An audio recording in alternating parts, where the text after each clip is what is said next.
नमस्कार। तो आज इकोनॉमिक्स की बात कर लेते हैं, अर्थशास्त्र कक्षा 9 के लिए पाठ्य पुस्तक। ठीक है, तो ये कक्षा 9 से शुरू है, क्लास 6 से नहीं है।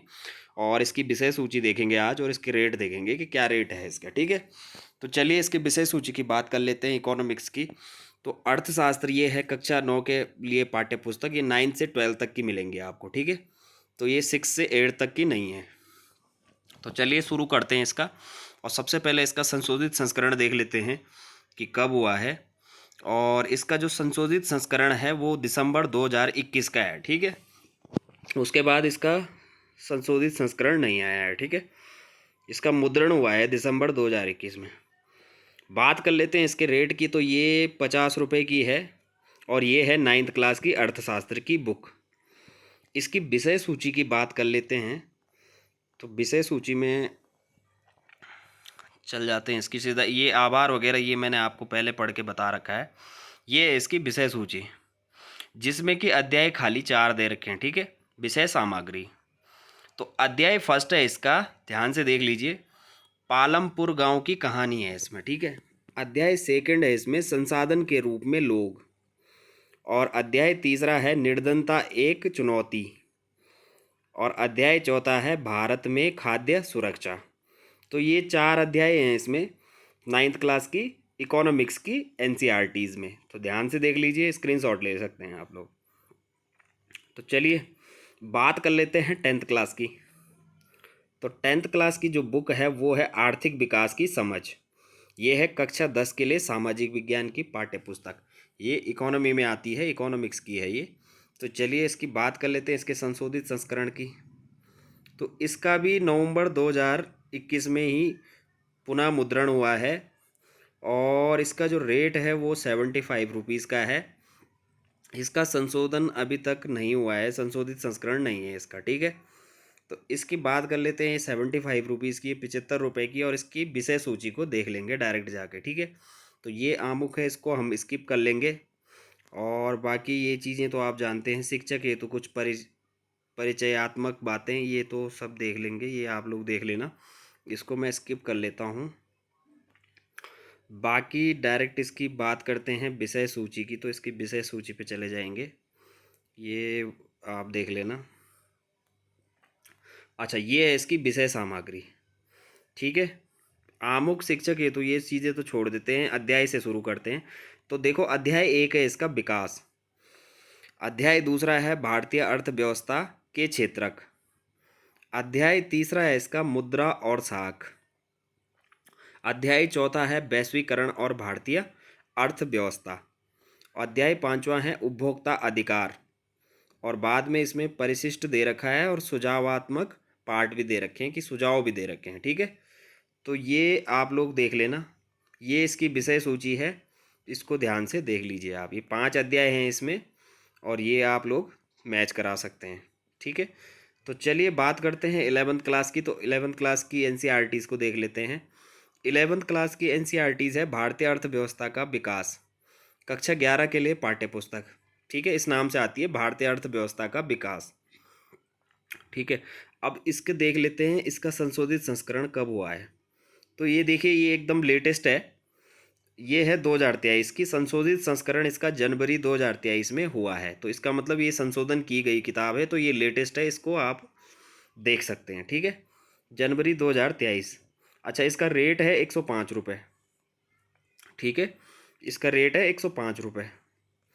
अब इसकी डायरेक्ट विषय सूची देख लेते हैं, विषय सूची की बात कर लेते हैं इसकी। तो इसकी विषय सूची देख लेते हैं। ये सामग्री, ये पुनर्संयोजन, इसको तो मैंने पढ़ के बता रखा है आप लोगों को पिछले वीडियोस में, इसको पढ़ने की आवश्यकता नहीं है। और इसकी विषय सूची देख लेते हैं, ये है इसकी विषय सूची। ठीक है, तो यहाँ से शुरू करते हैं। कक्षा 11 की एनसीईआरटी है ये। और अध्याय पहला है इसमें स्वतंत्रता की पूर्व संध्या पर भारतीय अर्थव्यवस्था। ठीक है, अच्छा, इसमें है औपनिवेशिक शासन के अंतर्गत निम्न स्तरीय आर्थिक विकास।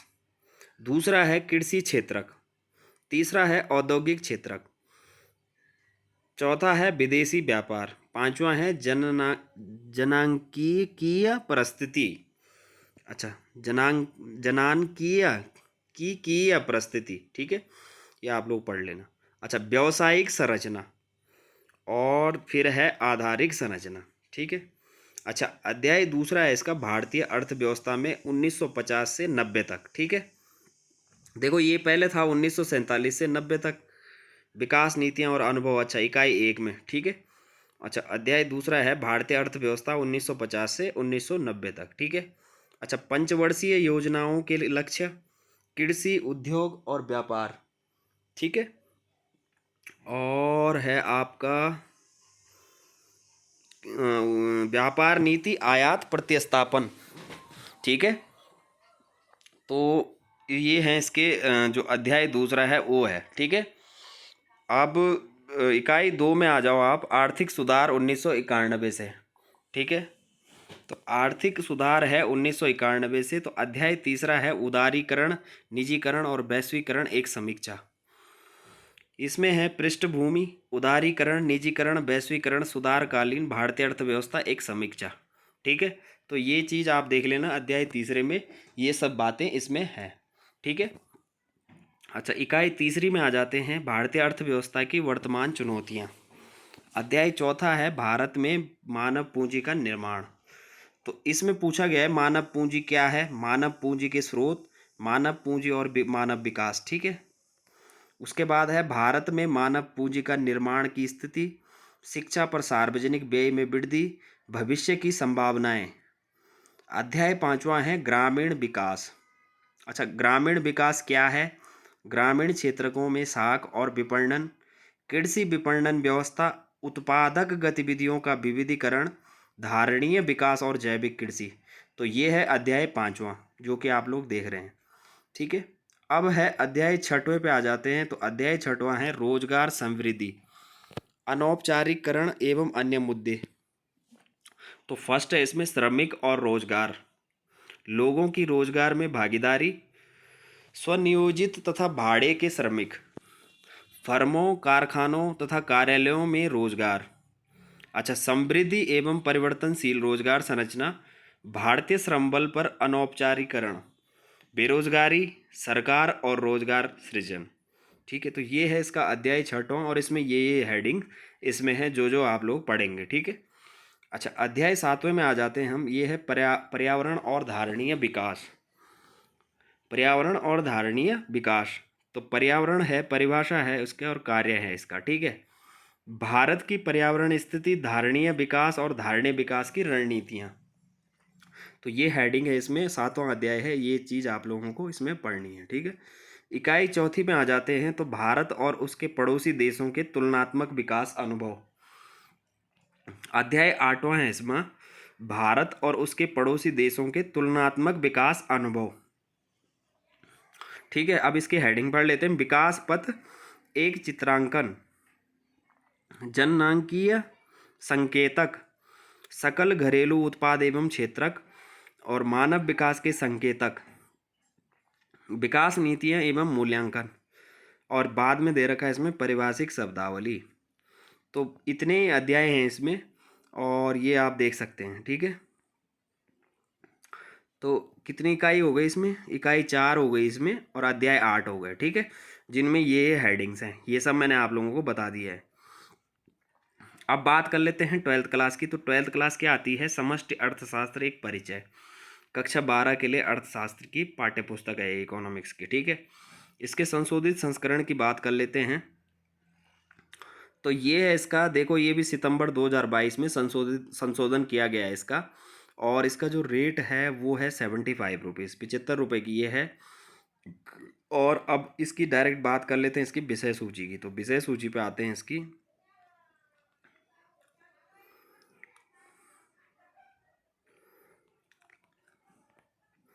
विषय सूची में है परिचय, ठीक है। फर्स्ट में है परिचय। तो समष्टि अर्थशास्त्र का उद्भव, समष्टि अर्थशास्त्र की वर्तमान पुस्तक का संदर्भ, ठीक है, ये हो गया इसका परिचय। अच्छा, दूसरा है इसका राष्ट्रीय आय का लेखांकन, समष्टि अर्थशास्त्र की कुछ मूलभूत संकल्पनाएं और आय का वर्तुल प्रभाव और राष्ट्रीय आय गणना की विधि। अच्छा, फिर है इसमें उत्पाद अथवा मूल्यवर्धित विधि। व्यय विधि है, आय विधि है, साधन लागत आधारित कीमतें तथा बाजार कीमतें। कुछ समष्टि अर्थशास्त्रीय तथा तदात्मक सॉरी तादात्म्य नहीं सॉरी तादात्म्य मौद्रिक सकल घरेलू और वास्तविक कर, सकल घरेलू उत्पाद और कल्याण। ठीक है, अब आ जाते हैं इसमें मुद्रा और बैंकिंग। मुद्रा के कार्य, मुद्रा की मांग और मुद्रा की पूर्ति। मुद्रा की मांग, मुद्रा की पूर्ति, बैंकिंग व्यवस्था द्वारा साख सृजन, एक काल्पनिक बैंक का चिट्ठा, सारा सृजन की सीमाएं तथा मुद्रा गुणक, मुद्रा पूर्ति के नियंत्रण के नीतिगत उपकरण, आय और रोजगार के निर्धारण। चौथा अध्याय है आय और रोजगार के निर्धारण। तो समग्र मांग तथा इसके अवयव सॉरी। अच्छा, फर्स्ट है इसमें उपभोग एडिंग, दो सेक्टर मॉडल में आय का निर्धारण, लघु अवधि में संतुलन आय का निर्धारण, स्तर कीमित स्तर के साथ समष्टि अर्थशास्त्रीय संतुलन, समग्र मांग में परिवर्तन की का आय और आय तथा उत्पादन का प्रभाव सॉरी। अच्छा, गुणक क्रियाविधि और कुछ अन्य संकल्पनाएं। अब आ जाते हैं अध्याय 5वें पे। तो सरकारी बजट एवं अर्थव्यवस्था। सरकारी बजट अर्थ तथा इसके अवयव, सरकारी बजट के उद्देश्य, प्राप्तियों का वर्गीकरण, पूंजीगत लेखा, संतुलित अधिशेष एवं घाटा बजट, सरकारी घाटे की माप। तो ये है अध्याय 5वां। अध्याय 6वें की बात करेंगे तो खुली अर्थव्यवस्था, समष्टि अर्थशास्त्र। ठीक है, अदायगी संतुलन, चालू खाता, पूंजी खाता, अदायगी संतुलन और घाटा, विदेशी विनिमय बाजार में विदेशी विनिमय दर का निर्धारण, तृतीय और स्थिर विनिमय दर प्रणालियों के गुण और दोष। फिर आ जाते हैं प्रबंधित तृतीय पे, और लास्ट में इसमें शब्दावली। तो ये इसके 6 अध्याय हैं इसमें, और ये इसके हेडिंग्स हैं जो आप लोगों को इसमें पढ़ना है। अब ये आप लोग मैच कर लेना अपनी विषय सूची से। ठीक है, तो इसमें क्या क्या पढ़ने के लिए है। अब आ जाते हैं सेकंड वाली बुक्स, क्योंकि 12th क्लास की 2 बुक आती हैं, समष्टि अर्थशास्त्र एक परिचय और व्यष्टि अर्थशास्त्र एक परिचय। तो अभी हम बात कर लेते हैं व्यष्टि अर्थशास्त्र एक परिचय का, जो कि कक्षा 12 के लिए अर्थशास्त्र की पाठ्य पुस्तक है। और इसके संशोधित संस्करण की बात कर लेते हैं। रिवाइज एडिशन है इसका अक्टूबर 2022 का। ठीक है, इसका जो रेट MRP है वो 70 रुपये है, 70 रुपीज़ की आप लोगों को पड़ जाएगी। और इसकी विषय सूची की बात कर लेते हैं डायरेक्ट। बाकी की जो चीज़ें हैं वो हम स्किप कर लेंगे, ये हमने पहले भी आप लोगों को पढ़ के बताई हैं। ठीक है, ये है इसकी विषय सूची। आमुख ये चीज़ें छोड़ देंगे। अब इसमें सीधा परिचय में आते हैं। तो परिचय में इसमें क्या क्या चीज़ें हैं।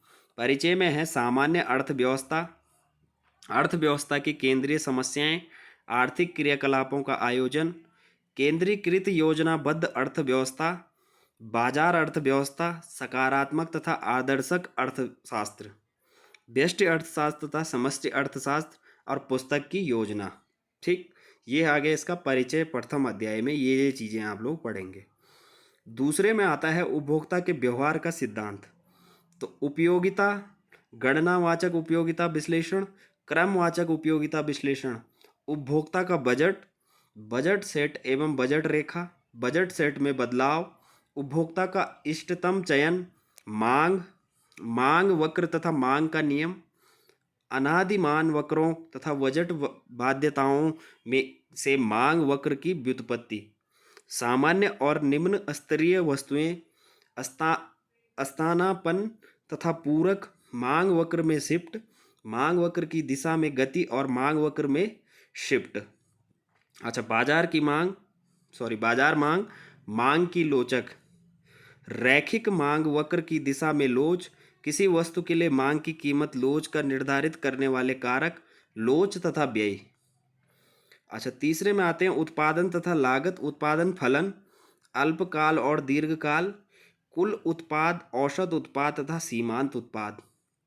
कुल उत्पाद, औसत उत्पाद, सीमांत उत्पाद, ये चीज़ें हम इसमें पढ़ेंगे।